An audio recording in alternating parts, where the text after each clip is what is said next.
اپنی نظر اور شرمگاہ کی حفاظت کریں۔ اس دور کا سب سے بڑا فتنہ یہ ہے کہ نگاہیں پاک نہیں ہیں، نگاہیں غلیظ اور گندی ہو گئی ہیں، شرمگاہوں میں وہ تقدس نہیں رہا ہے۔ حضور علیہ السلام نے ارشاد فرمایا، من زنا زنیا بہی ولو بہی تانے دارے ہیں، جس شخص نے زنا کیا یہ عمل اس کے گھر بھی لوٹے گا اگرچہ اونچی اونچی دیواریں کیوں نہیں کر دیتے۔ یہ مکافات عمل ہے۔ گندم از گندم بروئت جو ز جو از مکافات عمل غافل مشو۔ گندم بو گے تو گندم کاٹو گے، جو بو گے تو جو کاٹو گے۔ نظر کو تقدس دو، نظر کو پاکیزگی دو۔ حضرت لقمان حکیم کہتے ہیں کہ میں کئی نبیوں سے ملا ہوں، کئی نبیوں سے ملاقات کی ہے، اور میں ان سے دو دو چار چار باتیں جمع کی ہیں، اور ان ساری باتوں کو میں نے جمع کر کے 100 باتیں جمع کی ہیں، اور ان کا پھر میں نے خلاصہ تیار کیا ہے۔ ان میں 8 باتیں الگ کی ہیں۔ ان 8 باتوں میں ایک بات یہ ہے، جب کسی کے گھر جاؤ تو نظر کو حفاظت میں رکھو۔ جس شخص کے مہمان بنو، جس کے گھر جاؤ، تمہاری نظر نہ بھٹکنے پائے۔ نظر اگر غیر محرم کو شہوت سے دیکھتی ہے، حدیث میں آتا ہے کل قیامت کے دن جہنم کی آگ سے بھر دی جائے گی، وہ سخت رسوا ہوگا۔ آج میڈیا کی آوارگی اور انٹرنیٹ پہ جو کچھ ہو رہا ہے، ٹیلی ویژن اور سینما جو بدتمیزی پھیلا رہے ہیں، اور موبائل پیکج جس طرح بے حیائی کو فروغ ہو رہا ہے، ہم اس کے خلاف پوری قوت کے ساتھ بند باندھیں۔ اپنی اولادوں کے ہاتھوں سے ناول چھین لو، ان کے ہاتھوں سے جو ہے وہ فلمیں چھین لو، ان کی خلوتوں پہ نظر رکھو اور ان کی حفاظت کرو۔ جس شخص کی نظر پاک نہیں ہے، اس کے من میں طہارت نہیں آ سکتی ہے، دل پاک نہیں ہے، اس کو جو ہے وہ باطن کا نور نصیب نہیں ہو سکتا۔ وائے قوم کشتہ تدبیر غیر، کار او تخریب خود تعمیر غیر، از حیا بیگانہ پیرانے کہن، نوجوانہ چوں زنا مشغول تن۔ کتنی حکمت والی بات کہی اقبال نے۔ وہ اپنے دور کا دکھڑا سناتا ہے، جس دور سے ہم گزر رہے ہیں اب تو عجیب حال ہو گئے۔ اقبال کہتا ہے یہ جو میرا دور ہے، جوان تو جوان رہے، بوڑھوں کی نظروں میں حیا نہیں رہا۔ از حیا بیگانہ پیرانے کہن، بوڑھے لوگوں کی آنکھوں میں بھی اقبال کہتا ہے حیا نہیں رہا۔ نوجوانہ چوں زنا مشغول تن، اور نوجوان عورتوں کی طرح اپنے تن کے ساتھ لگے ہوئے ہیں، اپنے تن کو سنوارنے میں ہر وقت کنگھی پٹی میں لگے ہوئے ہیں۔ یہ مردوں کا کام نہیں ہوتا، یہ دلیروں اور بہادروں کا کام نہیں ہوتا، یہ عورتوں کے وظیفے ہیں۔ در دل شاں آرزوہا بے ثبات، مردہ زائن از بطون امہات۔ ان کے دلوں میں آرزویں کوئی اور ہی ہیں، اور ماؤں کے پیٹوں سے مردہ جنم لے رہے ہیں۔ دخترانے او بزلف خود اسیر، شوخ چشموں خود نماؤ خود دگیر۔ اور قوم کی بیٹیاں اپنی زلف کی خود قیدی ہو چکی ہیں، اور ہر وقت جو ہے وہ اپنے آپ کو آئینے میں دیکھتی رہتی ہیں۔ ساختہ پرداختہ دل باختہ، ابروان مثل دو تیغے آختہ۔ وہ جو گھر کی رونق تھی، جو آبرو اور حیا کا دوسرا نام تھا، آج وہ دل پھینک قسم کی ہو گئی ہے۔ آہ قوم میں دل سے حق پرداختہ، مرد و مرگے خیش را نہ شناختہ۔ اقبال کہتا ہے ہائے قوم کہ جو مر گئی اور اسے ابھی تک پتہ ہی نہیں چلا کہ میں مر چکی ہوں اور جینے کا سامان نہیں کرتی۔ حضور نے فرمایا ہر دین کی کوئی پہچان ہوتی ہے، میرے دین کی پہچان حیا ہے، اگر حیا نہیں ہے تو دین ہی نہیں ہے۔ ہم نے جس دور میں اپنے ماں باپ سے دین سیکھا تو اس وقت اتنے فرقے بھی نہیں تھے، نہ بات بات پہ شرک کے فتوے لگتے تھے، اور نہ ہی لوگ دین کو کاروبار بنائے ہوئے تھے۔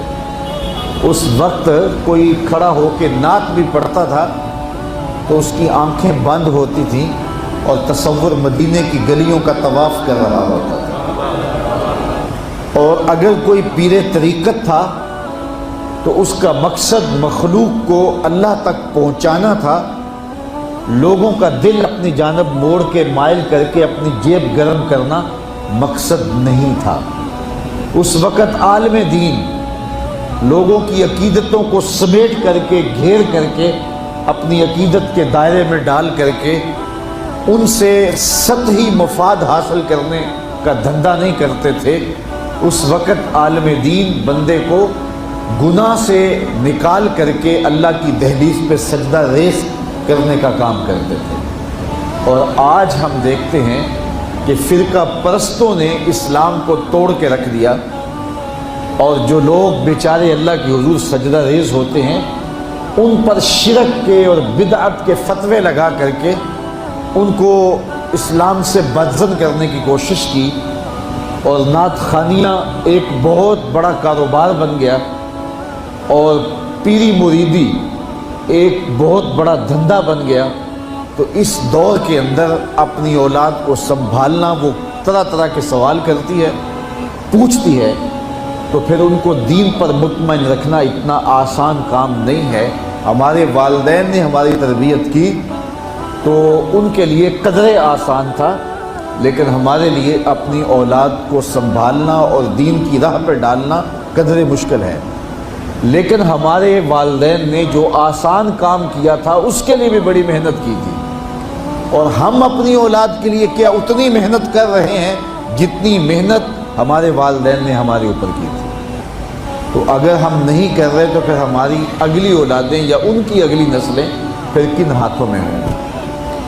تو اس لیے ہمیں خاص طور پہ سوچنا چاہیے۔ میں نے قرآن مجید کی جو آیت کریمہ پڑھی ہے اس میں ارشاد فرمایا، اپنے آپ کو اور اپنی اولاد کو دوزخ کی آگ سے بچا لو جس کا ایندھن انسان اور پتھر ہے۔ تو مجھے اور آپ کو اپنی اولاد کی حفاظت کرنی چاہیے۔ بعض اوقات ہم وطن چھوڑ کے یہاں آتے ہیں اس لیے کہ ہماری اولادوں کا مستقبل ٹھیک ہو جائے۔ ہم خود پردیس کاٹ لیتے ہیں، تنہائیاں کاٹ لیتے ہیں، اذیتوں سے گزر جاتے ہیں، لیکن اولاد راہ مستقیم سے بھٹک جاتی ہے تو ہم نے ان کی دنیا کی زندگی کی تو سنوار دی، لیکن جو حقیقی ابدی اور سرمدی زندگی ہے جو کبھی ختم ہونے والی نہیں ہے تو وہ برباد ہوگی۔ تو ہم نے اپنی اولاد کا بھلا نہیں کیا ہے، اپنی اولاد کا نقصان کیا۔ تو ہمیں چاہیے کہ ہم اپنی اولادوں کی حفاظت کریں، اور اولادوں کی حفاظت کیا ہے؟ ان کے اخلاق اچھے ہوں، ان کا کردار خوبصورت ہو، ان کے دین کی حفاظت ہو، اور وہ ایک صالح، سچے اور کھرے مسلمان کے صورت اپنی زندگی گزارنے کی مشق کریں، اور اس کا عملی نتیجہ ہماری آنکھوں کے سامنے ہو۔ میرے حضور نے ارشاد فرمایا کہ اپنی اولادوں کو 3 چیزیں سکھاؤ۔ پہلی چیز حب نبیکم، اپنی اولاد کو نبی کریم علیہ السلام کا پیار سکھاؤ۔ دوسری چیز وحب اہل بیت ہی، اور حضور کے اہل بیت کا پیار سکھاؤ۔ اور تیسری چیز تلاوت القرآن، انہیں قرآن مجید کی تلاوت کرنا سکھاؤ۔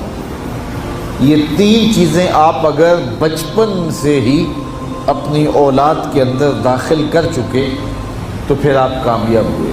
یہ بات ذہن میں رکھیے کہ ہم اس وقت متوجہ ہوتے ہیں اولاد کی تربیت کے لیے جب وہ ہمارے ہاتھ سے نکل چکی ہوتی ہے۔ ہمارے گھروں میں ہماری صبح کا آغاز قرآن مجید کی تلاوت سے ہو تو پھر خیر و برکت کے قافلے ہمارے گھروں میں اتریں گے۔